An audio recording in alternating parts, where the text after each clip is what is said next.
எல்லாம் வல்ல இயற்கை உண்மை கடவுளுக்கும் அனைத்து உள்ளங்களுக்கும் இந்த கல்லையும் சிற்பியாக்கிய நமது சர்க்குரு ஐயா அவனருக்கு மணி நேரத்தில் இனிய வணக்கங்கள். எனது பெயர் சுந்தர். அரசு பள்ளியில் ஆசிரியராக பணிபுரிகிறேன். ஓய்வு பெற்றுவிட்டேன்.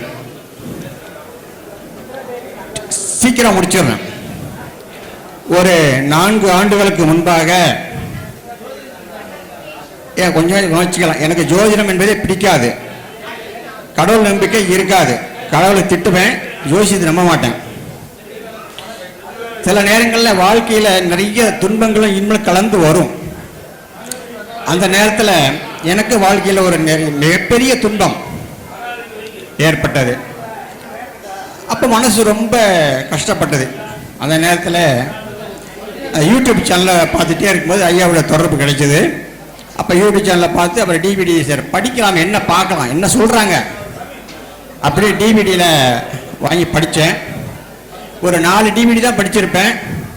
அதுக்குள்ளே ஜோசியப்பாக வந்துட்டாங்க. எனக்கு நண்பர்கள் மூலியமாக ஜோசியப்பாக வந்துட்டாங்க. ஏன்னா 4 டிவிடி தான் படிச்சிருக்கோம், நம்ம என்ன சொல்ல முடியும், ஒன்றும் சொல்ல முடியாது.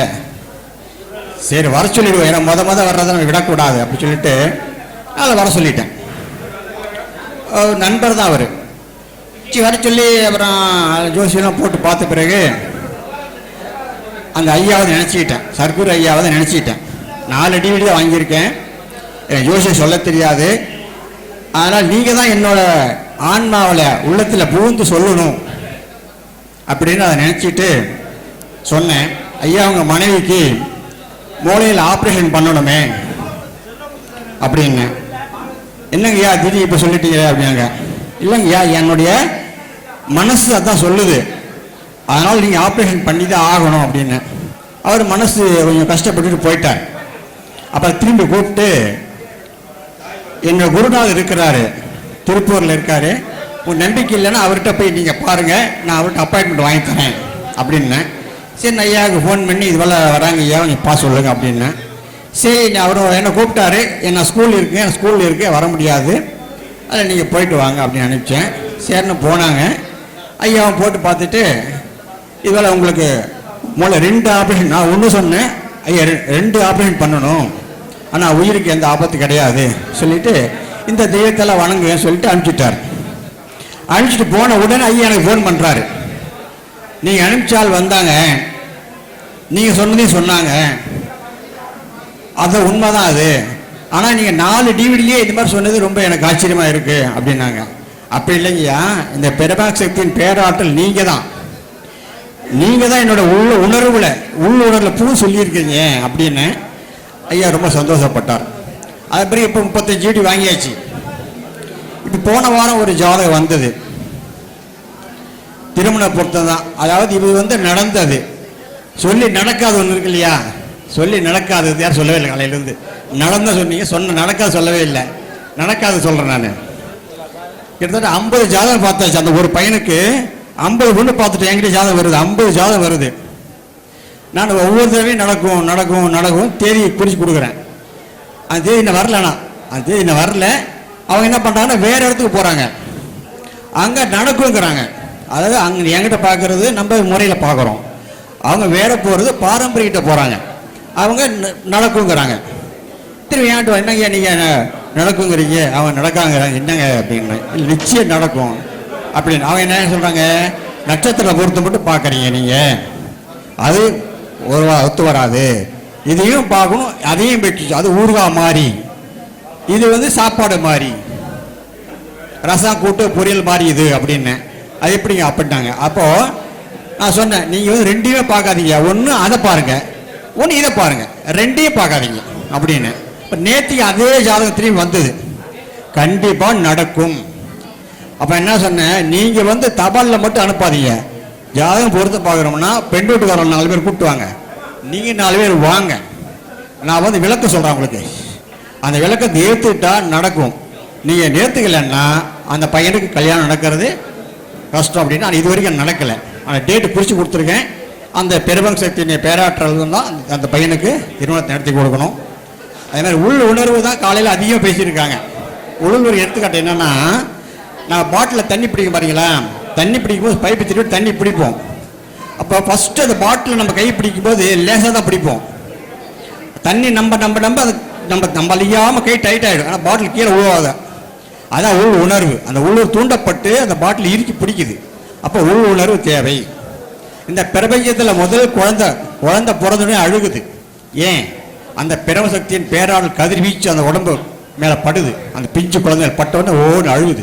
அது உணர்வுனால்தான் அழுகுது. அப்புறம் திரும்பி கொஞ்ச நேரம் கழிச்சு அழுவோம். எதுக்காக? பசிக்காக அழுவோம். அது உள் உணர்வு. ஆக இந்த உள் உணர்வு என்பது இருந்தால்தான் ஜாதகத்தை நாம் கணித்து சொல்ல முடியும். அந்த உள் உணர்வுக்கை நாம் நிச்சயமாக ஏற்றுவதாக வேணும். ஆகவே உள்ளுணர்வே சிறந்து என்று இந்த அரியமான வாய்ப்பை கொடுத்த அனைத்து உள்ளங்களுக்கும் நன்றி, வணக்கம். கொஞ்சம் முன்னாடி சுந்தர் சார் பேசினார். ரொம்ப அற்புதமான மனிதர். அவரை பற்றி ஒரு சின்ன விஷயம். இன்னைக்கு அவர் நல்ல ஒரு சிறந்த ஆசிரியர், நிறைய மாணவர்களை உருவாக்குறார். முதல்ல அவருக்கு ஒரு பாராட்டுகள் தெரிவிச்சுக்கிறேன். அடுத்தது அவர் வாழ்க்கையினுடைய ஒரு முக்கியமான சம்பவத்தை நான் உங்களுக்கு சொல்லணும். ஒரே ஒரு பையன், கண்ணுக்கு கண்ணா ராஜா மாதிரி இருப்பான். எவ்வளவு அழகு தெரியுமா ஒரு பையன். பசங்களுக்கு ஆசைப்படுற அளவுக்கு அவ்வளவு அழகு. அப்படியே முகம் ஜொலிக்கும். அப்படிப்பட்ட பையன், 27 வயசு. பொண்ணு பார்க்கிறார் பையனுக்கு. எல்லா ஜோசியர்கிட்டையும் பெரிய பெரிய ஜோசியர்கிட்ட எல்லாம் பார்க்கிறார். அவர் பார்க்காத ஜோசியர் இப்ப கல்யாணம் ஆகும், அப்ப கல்யாணம் ஆகும் அப்படின்லாம் சொன்னாங்களே தவிர பையனுக்கு சரியா என்ன ஆகும்னு யாருமே சொல்லல. பையன் விபத்துல இறந்துட்டான்.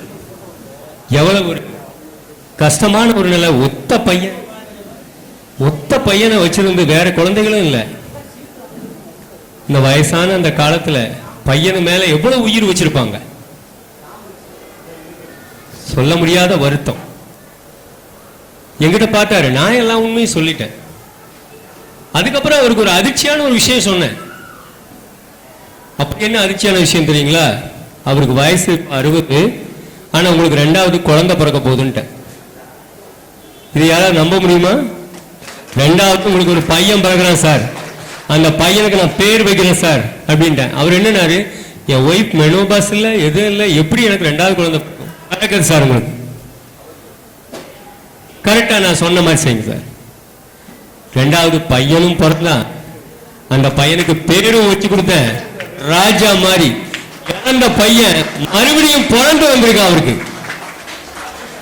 அந்த அளவுக்கு ஒரு சம்பவம் நடக்குதுன்னா அது நம்ம அதை துல்லியமா கணிக்கிறோம்னா அந்த ஜோதிடத்தை முழுசா உள்வாங்கி பார்த்தோம்னா கரெக்டா சொல்லிடலாம். முடியுமா? முடியாதா?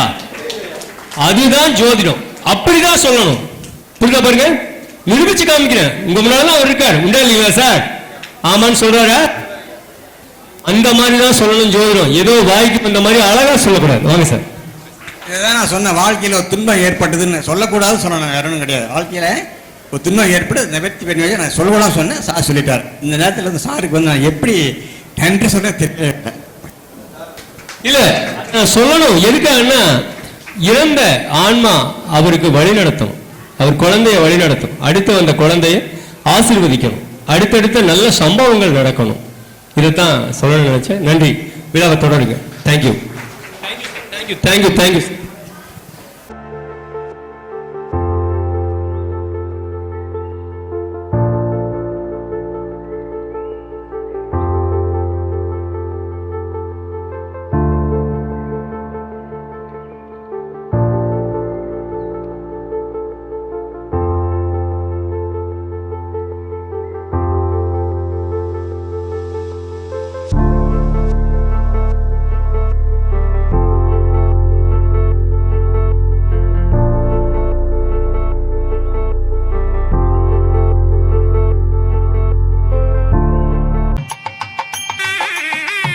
ஜோதிட பலன்கள் கூறும் பயிற்சி வகுப்புகள் நீங்கள் வீட்டிலிருந்தபடியே மிக எளிய முறையில் கேபி ஜோதிடம் துல்லியமாக கற்றுக்கொண்டு பலன்கள் கூறும் வகையில் நேரடி வகுப்புகளின் தொகுப்புகள் அடங்கிய பென்டிரைவை பெற அணுகவும்.